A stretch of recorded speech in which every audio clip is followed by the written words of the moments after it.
भाइयों और बहनों, ये वही एपिसोड है जहां युहाओं को पहली बार पता चलेगा कि शु युनहान उसी का बेटा है। और जैसे ही ये सीक्रेट सबके सामने आएगा, वैसे ही इस डूलियो कॉन्टिनेंट में एक बार फिर से इस बंदे की एंट्री होगी। और इस सीक्रेट के खुलते ही तांग वुटोंग का क्या रिएक्शन होगा, और क्या वो इसके बाद डूलियो कॉन्टिनेंट में ही रहेगी या फिर गॉड रिल्म में हमेशा के लिए चली जाएगी। लेकिन इस एपिसोड में आगे बढ़ूं, लास्ट एपिसोड में क्या हुआ था उसे जरूर से देख के आना। उसकी लिंक आपको मेरे डिस्क्रिप्शन बॉक्स और ऊपर आते हुए दिख रही होगी। तो चलिए अब इस एपिसोड को शुरू करते हैं। और अब इस एपिसोड की स्टार्टिंग में हम देखते हैं कि युहाओ अपनी बाहों में शु युनहान को पकड़े खड़ा होता है और उसे एहसास होता है कि इतना छोटा बच्चा होने के बावजूद वो बिल्कुल भी डरा नहीं होता है, बल्कि वो तो बड़ी क्यूरियोसिटी से उसका चेहरा देखता रहता है। इसी बीच हम देखते हैं कि जूजी बुरी तरह घबराकर चिल्लाती है, युहाओ युनहान को हाथ मत लगाना। जिसके जवाब में युहाओ गहरी सांस लेकर खुद को शांत करता है और कहता है, तो फिर मेरी शर्त मान लो और अपने लोगों को लेकर वापस सन मून एम्पायर चली जाओ। जिसके बाद हम देखते हैं कि जूजी गुस्से और बेप्सी के बीच फंस जाती है और फिर वो पूछती है, आखिर तुम व्हाइट टाइगर ड्यूक की इतनी परवाह क्यों कर रहे हो और मुझे उसे मारने क्यों नहीं देते? तुम्हें पता है मेरे लिए एम्पायर का पूरे कॉन्टिनेंट पर राज करना कितना जरूरी है, लेकिन अब फैसला मेरे हाथ में नहीं रहा और अगर तुमने मुझे धमकाया तो मैं। इसी बीच हम देखते हैं कि वो अपनी बात पूरी नहीं कर पाती क्योंकि उसे डर लगने लगता है जब वो देखती है कि युहाओ उसके बेटे के सिर पर हाथ फेर रहा होता है, क्योंकि उसे पता होता है कि युहाओ चाहे तो एक पल में उसका काम तमाम कर सकता है। आगे हम देखते हैं कि जूजी रोते हुए विनती करती है, नहीं युहाओ ऐसा मत करना और युनहान को कोई नुकसान मत पहुंचाना। जिसके जवाब में कॉन्ग डेमिंग भी बुरी तरह घबराए होते हैं, क्योंकि शु युनहान सिर्फ एम्परर ही नहीं बल्कि खुद उनके स्टूडेंट भी होते हैं और उन्हें उसमें एक बहुत बड़ा फ्यूचर एम्परर बनने की एबिलिटी नजर आती है। जिसके बाद हम देखते हैं कि युहाओ गहरी सांस लेकर कहता है, क्या तुम्हें पता है मैं इस बच्चे को क्यों बचा रहा हूँ? और शु युनहान उसकी बाहों में बड़ी शांति से बैठा रहता है और वो बिल्कुल भी हलचल नहीं करता है। जिसके बाद हम देखते हैं कि युहाओ जूजी की तरफ मुड़कर कहता है, क्योंकि यही मेरे असली फादर हैं। और इतना कहते ही जैसे पूरे मैदान पर बिजली गिर जाती है। आगे हम देखते हैं कि उसकी आवाज भले ही ज्यादा तेज ना हो, लेकिन उसकी पावरफुल स्पिरिचुअल पावर की वजह से ये बात पूरे मैदान में हर जगह साफ सुनाई देती है। इसी बीच हम देखते हैं कि दूर शहर की दीवार पर बैठे दाई योहेंग, दाई हुआबिन और दाई लुओली भी ये सुनकर चौंक जाते हैं। खासकर दाई हुआबिन को बहुत बड़ा झटका लगता है, क्योंकि जब से वो श्रेक एकेडमी गया था वो हमेशा युहाओ को चुनौती देता रहा था और अब उसे पता चलता है कि वो तो उसका ही छोटा भाई निकला। जिसके बाद हम देखते हैं कि जूजी का मुंह हैरानी से खुला रह जाता है और वो हवा में लड़खड़ाकर लगभग गिर ही जाती है, क्योंकि उसे समझ आता है कि जिस व्हाइट टाइगर ड्यूक से उसे इतनी नफरत थी वो असल में युहाओ के फादर निकले। इसी बीच हम देखते हैं कि खुद दाई हाओ भी हैरान होकर पूछते हैं, तुम ये क्या कह रहे हो? क्योंकि उनके लिए युहाओ हमेशा से यंग जनरेशन के सबसे अमेजिंग सोल्जर्स में से एक रहा होता है और अब उसे पता चलता है कि ये तो उनका अपना बेटा है। आगे हम देखते हैं कि युहाओ भारी आवाज में कहता है, हाँ तुम मेरे फादर हो, लेकिन तुरंत ही वो आगे ये भी बोलता है कि लेकिन साथ ही तुम मेरे दुश्मन भी हो। इसी बीच हम देखते हैं कि दाई हाओ की आवाज टूटती है और वो पूछते हैं, नहीं ये नामुमकिन है, तुम मेरे बेटे कैसे हो सकते हो? जिसके जवाब में युहाओ खुद को संभालते हुए कहता है, याद करो मेरी माँ का सरनेम हुआ था और शायद ये तो तुम्हें जरूर ही याद होगा। जिसके बाद हम देखते हैं कि वो अपनी स्टोरेज सोल टूल से एक डैगर निकालकर दाई हाओ को थमा देता है और कहता है, ये तुम्हारा दिया हुआ प्यार का तोहफा था और उम्मीद है तुम इसे भूले नहीं होगे। इसी बीच हम देखते हैं कि दाई हाओ उस व्हाइट टाइगर डैगर को देखकर सुन्न पड़ जाते हैं और कांपते हाथों से उसे पकड़ लेते हैं। फिर बुदबुदाते हैं, तुम यूनर के बेटे हो। यूनर ने मुझे एक बच्चा दिया था, लेकिन मुझे तो बताया गया था कि वो बीमारी से मर गई जब मैं कैंपेन पर गया था। जिसके जवाब में युहाओ ठंडी आवाज में कहता है, जिसने तुम्हें मेरी माँ की मौत के बारे में बताया वो तुम्हारी वाइफ ही रही होगी। तुम्हारे दिल में मेरी माँ शायद 20 साल पहले ही मर चुकी है। जिसके बाद हम देखते हैं कि दाई हाओ उस डैगर को देखते हुए उदास होकर कहते हैं, मैं जंग में इतना उलझा हुआ था और जब पता चला कि यूनर मर गई तो भी मैं वापस नहीं आ सका। फ्रंट लाइन पर हालात बहुत स्ट्रेसफुल थे और इसी वजह से 10 साल तक मैं ड्यूक्स मैंशन वापस ही नहीं गया और जब लौटा तो वो राख बन चुकी थी और मैं सिर्फ उसकी कब्र को ठीक करवा सका। इसी बीच हम देखते हैं कि वो हैरानी से कहते हैं, तुम यूनर के बेटे हो और तुम्हें युहाओ नहीं बल्कि दाई युहाओ कहलाना चाहिए। आगे हम देखते हैं कि युहाओ जोर से सिर हिलाकर गुस्से से कहता है, नहीं मैं दाई हुआ नहीं हूँ, मैं हुआ युहाओ हूँ, सिर्फ हुआ युहाओ। मैं अपनी माँ का बेटा हूँ, तुम्हारा नहीं। और क्या तुमने कभी एक दिन भी मेरी देखभाल की और क्या तुम्हें कभी मेरे होने का पता भी था? जब मैं छोटा था तो मुझे तुम्हें दूर से देखना पड़ता था, और जब तुम वापस भी आए तो कभी मेरी माँ से मिलने क्यों नहीं गए, और तुमने अपनी वाइफ को उसे परेशान करने की इजाजत क्यों दी। जिसके बाद हम देखते हैं कि दाई हाउ का चेहरा पूरी तरह पीला पड़ जाता है और वो कहते हैं मैं वापस आया। और आगे वो कहता है हर बार जब मैं आता था तो मुझे जल्दबाजी में जाना पड़ता था, मिलिट्री में हालात बहुत हेक्टिक थे और हाँ मैंने यूनर को नजरअंदाज किया। इसी बीच हम देखते हैं कि जब जूजी की तलवार भी उनके सामने आई थी तब भी वो इतने खोए हुए नहीं दिखे थे जितने अभी दिखते हैं। जिसके बाद हम देखते हैं कि युहाओ अचानक मुड़कर अपने आंसू छुपाने की कोशिश करता है और कहता है इस मामले को सुलझाने के बाद मैं ड्यूक्स मैंशन से वो सब कुछ वापस लूंगा जो तुम और तुम्हारी वाइफ मेरी माँ का बकाया रखते हो। आगे हम देखते हैं कि इतना कहकर वो वापस जूजी की तरफ मुड़ता है और कहता है समझ आया, अब चाहे मैं इसे कितना भी मानने से इनकार करूं, इनका खून मेरी रगों में बहता है और भले ही इन्होंने मेरी माँ को नुकसान पहुंचाया हो लेकिन फिर भी ये स्टार लुओ एम्पायर के एक हीरो हैं और मुझे इनका खून अपने अंदर होने में कोई शर्म नहीं, और चाहे कुछ भी हो जाए मैं इन्हें तुम्हारे हाथों नहीं मरने दूंगा। और अब तुम समझी क्यों मैं इनकी सेफ्टी कर रहा हूँ। इसी बीच हम देखते हैं कि सालों से दिल में दबाया हुआ ये सारा बोझ बाहर निकालने के बाद युहाओं को थोड़ी राहत महसूस होती है और वो सोचता है कि अब बस सन मून एम्पायर की आर्मी को हराने के बाद वो ड्यूक्स मैंशन वापस जाएगा। जिसके बाद हम देखते हैं कि तांग वूटोंग युहाओं के करीब आकर उसका हाथ पकड़कर अपनी हथेलियों की गर्माहट से उसे कंफर्ट देती है। क्योंकि दोस्तों मैं आपको बता दूं कि वो अकेली ऐसी ह्यूमन होती है जिसे ये बात पहले से पता होती है, क्योंकि उसे याद रहता है कि ड्यूक्स मैंशन छोड़ने से पहले युहाओ ने एक कसम खाई थी। आगे हम देखते हैं कि जूजी के चेहरे पर एक कड़वी मुस्कान आ जाती है और वो कहती है मुझे इसका अंदाजा भी नहीं था, सच में नहीं था कि तुम इनके बेटे निकले। युहाओ मुझे तुम्हारा शुक्रिया अदा करना चाहिए, तुम सही हो और शायद मुझे इन्हें नहीं मारना चाहिए। चाहे मुझे इनसे कितनी भी नफरत क्यों ना हो मैं इन्हें मार नहीं सकती और मुझे बस मेरा बेटा वापस दे दो और यूनहान को मुझे वापस दो। मैं तुमसे जो चाहो वो वादा करूंगी और अपनी आर्मी वापस बुला लूंगी। स्टार लुओ एम्पायर की जो जमीन हमने ली है वो वापस कर दूंगी, लेकिन हेवनली सोल और दो लिंग एम्पायर्स की जमीन अब बहुत पहले हमारे कब्जे में जा चुकी है, इसलिए अब मैं उसे वापस नहीं कर सकती और अब वो सन मून एम्पायर का आधे से ज्यादा हिस्सा बन चुकी है और मेरे पास उन्हें वापस करने का हक नहीं। जो मैं कर सकती हूँ वो सिर्फ स्टार लुओ एम्पायर वापस करना है और यही मेरी सबसे बड़ी ऑफर है। जिसके बाद हम देखते हैं कि व्हाइट टाइगर ड्यूक थोड़े हैरान होते हैं क्योंकि सन मून एम्पायर का इतनी आसानी से अपनी जमीन वापस करने के लिए राजी हो जाना बड़ी बात होती है। इसी बीच हम देखते हैं कि युहाओ कुछ देर सोचकर सिर हिलाकर कहता है ठीक है, हम तुम्हारी बात मान लेंगे और तुम अपनी आर्मी लेकर स्टार लुओ एम्पायर से वापस चली जाओ, लेकिन तुमने हमारा वादा तोड़ा था इसलिए इसकी सजा 100 गुना भारी होगी और आने वाले 1000 सालों तक sun moon empire star Luo empire पर हमला नहीं करेगा। जिसके बाद हम देखते हैं कि जूजी गहरी सांस लेकर कहती है ठीक है, मैं ये वादा कर सकती हूँ, लेकिन अगर स्टार लुओ एम्पायर ने हम पर हमला किया तो हम वापस लड़ेंगे और अब मुझे मेरा बेटा वापस दो और हम तुरंत यहाँ से चले जाएंगे। और इसी बीच हम देखते हैं कि आखिरकार वो झुक जाती हैं। दोस्तों मैं आपको बता दूं कि इसमें कोंग डेमिंग का भी बड़ा हाथ होता है, जिन्होंने पहले ही उसे समझाया होता है कि युहाओ और वूटोंग इतने पावरफुल हो चुके हैं कि पूरी आर्मी खत्म भी हो सकती है, इसलिए बेहतर होगा कि पहले यहाँ से निकल जाया जाए और फिर कोई नया तरीका सोचा जाए। आगे हम देखते हैं कि युहाओ कहता है पहले तुम अपनी आर्मी लेकर निकल जाओ और यूनहान की देखभाल मैं करूंगा, क्योंकि तुमने एक बार पहले भी अपना वादा तोड़ा था और अब मैं तुम पर फिर से भरोसा कैसे करूं। और 10 साल बाद अगर सन मून एम्पायर शांत रहा तो मैं उसे वापस भेज दूंगा। ये सुनते ही जूजी चीख कर कहती है क्या तुम 10 साल के लिए यूनहान को अपने साथ ले जाओगे? नहीं, ये नामुमकिन है।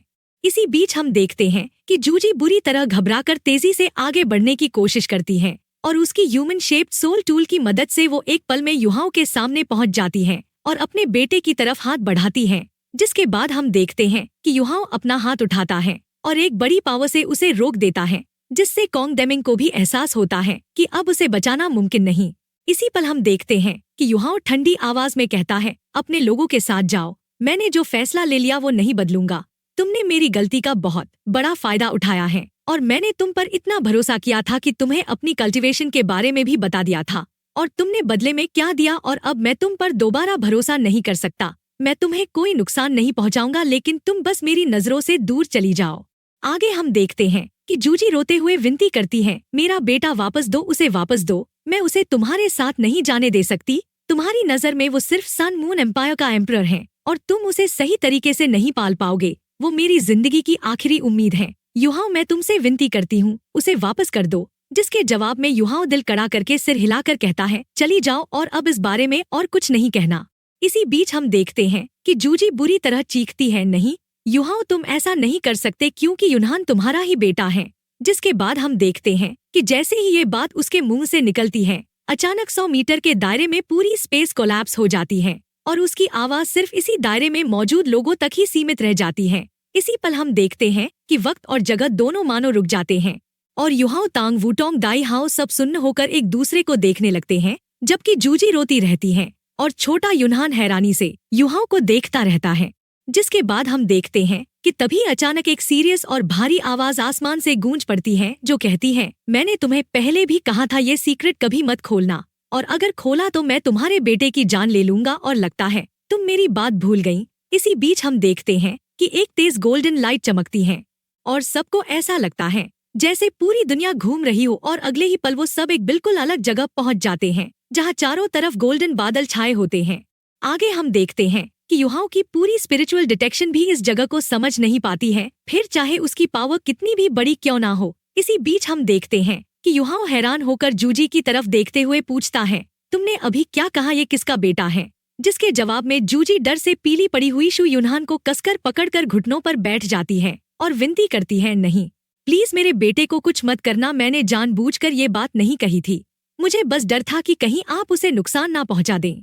जिसके बाद हम देखते हैं कि युहाओ अपनी स्पिरिचुअल डिटेक्शन फैलाने की कोशिश करता है, लेकिन उसे कुछ भी पकड़ में नहीं आता। वो हैरान होकर सोचता है कि आखिर ये जगह कौन सी है। इसी बीच हम देखते हैं कि तभी फिर से एक गोल्डन लाइट चमकती है और वही भारी आवाज फिर से गूंजती है, अगर तुम अपने बच्चे को नुकसान होने से इतना डरती हो तो किसी और के बच्चे को नुकसान पहुंचाने से क्यों नहीं डरती?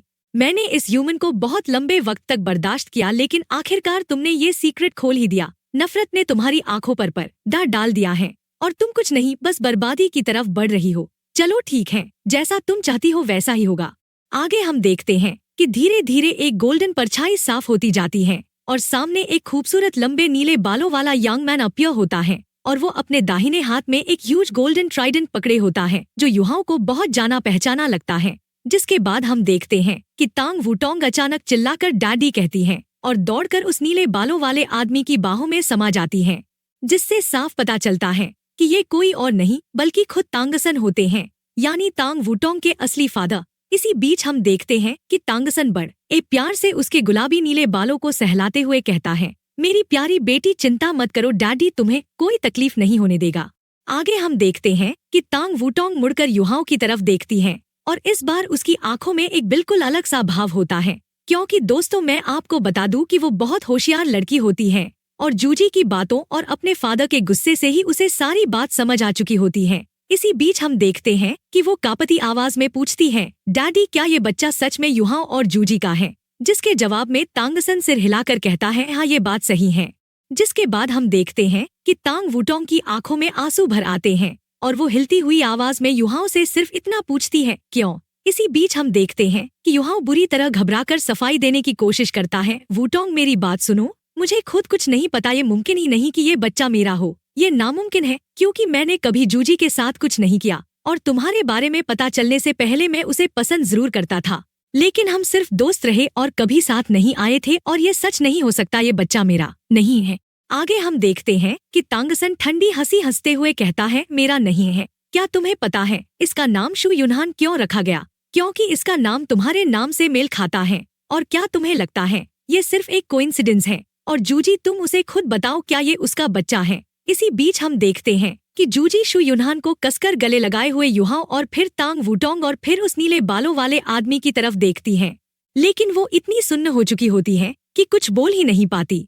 जिसके बाद हम देखते हैं कि युहाओ और सबको एहसास होता है कि ये भारी आवाज वाला ह्यूमन कोई और नहीं बल्कि खुद तांग वूटोंग के फादर होते हैं, इसलिए वो कभी नहीं चाहते थे कि उनकी बेटी को ये सीक्रेट पता चले। इसी बीच हम देखते हैं कि जूजी रोते हुए सिर्फ इतना कहती है, मैं आपसे विनती करती हूँ मेरे बच्चे को कुछ मत कीजिए, मैं सिर्फ एक बेबस माँ हूँ और मुझे बस अपने बेटे की चोट लगने का डर है, प्लीज। जिसके बाद हम देखते हैं कि तांग वूटोंग की आंखों से आंसू बहने लगते हैं और वो युहाओ को गुस्से और दर्द से देखती है, क्योंकि कोई भी औरत अपने हस्बैंड का किसी और औरत से बच्चा होना माफ नहीं कर सकती, फिर चाहे वो कितना भी उससे प्यार क्यों ना करती हो। आगे हम देखते हैं कि तांगसन ठंडी नजरों से जूजी की तरफ देखते हुए कहता है, तुमने मेरी बात को नजरअंदाज किया है और अब इसकी कीमत चुकानी होगी। जिसके बाद वो अपना हाथ उठाकर एक नीली लाइट छोड़ते हैं, जिससे शु युनहान गायब हो जाता है और सीधा उनके हाथ में अपीयर हो जाता है। इसी बीच हम देखते हैं कि जूजी बुरी तरह घबराकर उसे बचाने की कोशिश करती है, लेकिन पूरी स्पेस फ्रीज हो चुकी होती है और तांगसन का हाथ शु युनहान के गले तक पहुंच जाता है। जिसके बाद हम देखते हैं कि तभी एक जोरदार चीख गूंजती है, उसे छोड़ दो, और एक परछाई तेजी से आगे बढ़कर अपने बाघ जैसे पंजे तांगसन की तरफ मारती है। दोस्तों, मैं आपको बता दूं कि ये कोई और नहीं बल्कि खुद व्हाइट टाइगर ड्यूक दाई हाओ होते हैं। इसी बीच हम देखते हैं कि उन्हें एहसास हो जाता है कि ये बच्चा शायद युहाओ का बेटा है, यानी उनका अपना पोता, और अभी उनके दिमाग में ना तो सन मून एम्पायर होता है ना स्टार लुओ एम्पायर, बस उनका अपना पोता जिसे कोई और मारने वाला होता है। आगे हम देखते हैं कि तांगसन अपनी नजरों को तेज करते हैं और दाई हाओ वहीं जम जाता है, लेकिन तभी तांग वुटोंग तुरंत आकर अपने फादर को कसकर पकड़ लेती है और कहती है, डैडी ऐसा मत करो, ये बच्चा बेगुनाह है और इसे कोई नुकसान मत पहुंचाइए। इसी बीच हम देखते हैं कि ये सुनते ही तांगसन की नजरों में नरमी आ जाती है और वो गहरी सांस लेकर कहता है, लेकिन मेरी बेटी भी तो बेगुनाह है।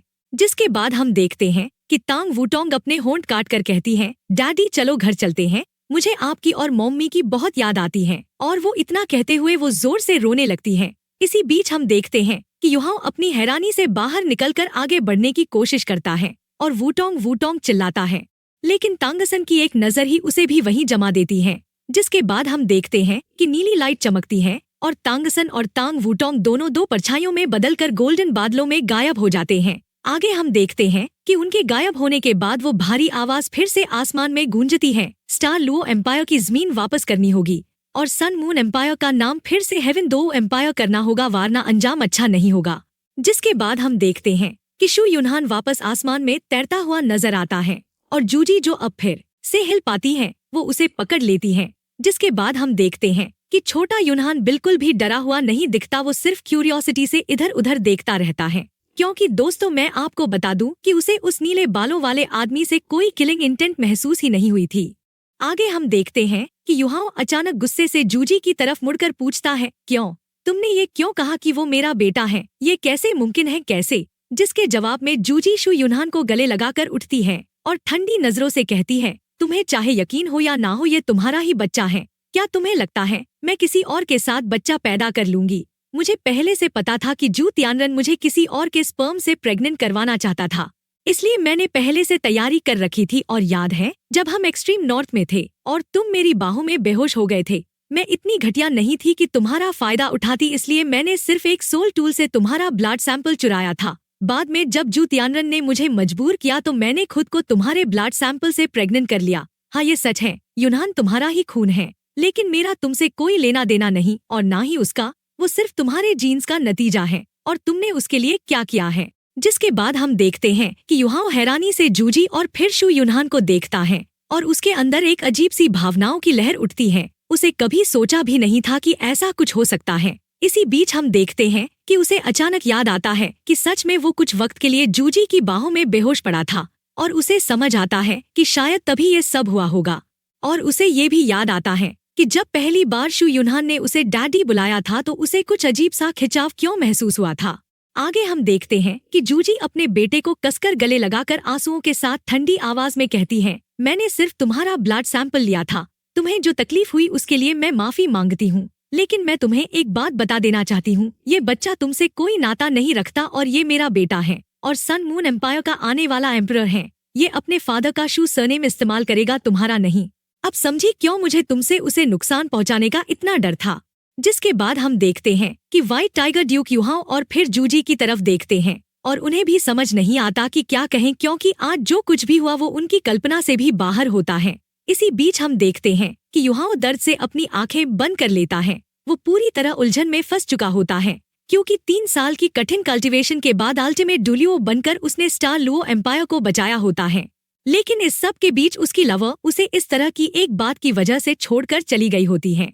आगे हम देखते हैं कि तभी अचानक जूजी अपने बेटे से कहती है, युनहान चलो अब तुम अपनी मार्शल सोल दिखाओ। जिसके जवाब में छोटा युनहान अपनी हल्की सी सोल पावर छोड़ता है, जिसे देखकर युहाओ अपनी आंखें खोल लेता है और व्हाइट टाइगर ड्यूक भी ध्यान से उसकी तरफ देखने लगते हैं। इसी बीच हम देखते हैं कि एक व्हाइट लाइट शू यूनहान के शरीर से निकलती है और उसकी आंखें और चमकीली हो जाती हैं और उनमें अजीब तरह से 2 प्यूपल्स नजर आने लगते हैं।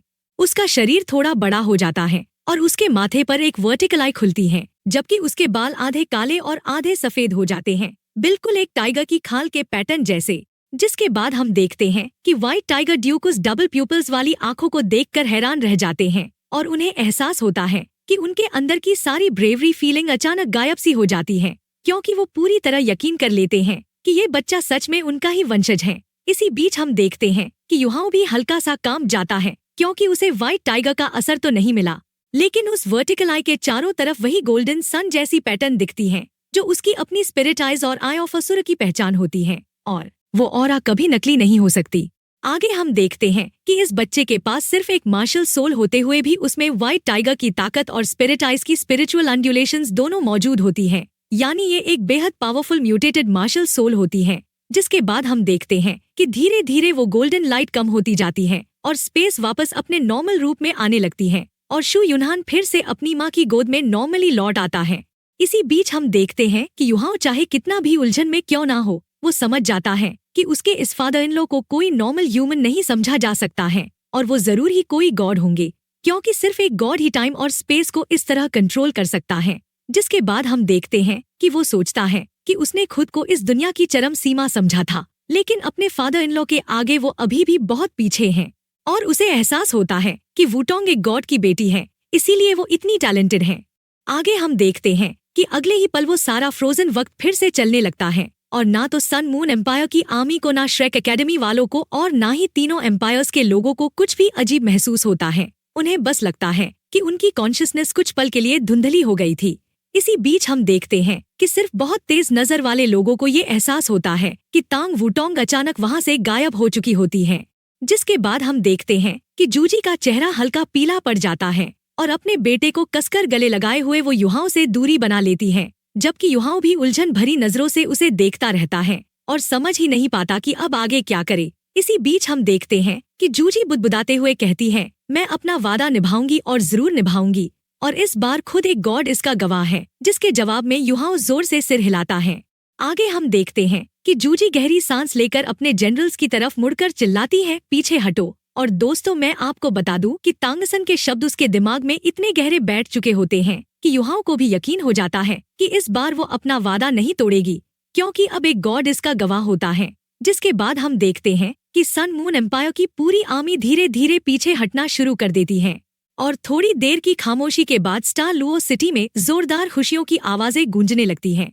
इसी बीच हम देखते हैं कि आखिरकार ये लंबी जंग खत्म हो जाती है। कुछ देर पहले तक जो लोग अपनी हार मान चुके थे, अब उन्होंने न सिर्फ अपनी जीत हासिल की बल्कि अपनी किस्मत पर भी काबू पा लिया होता है।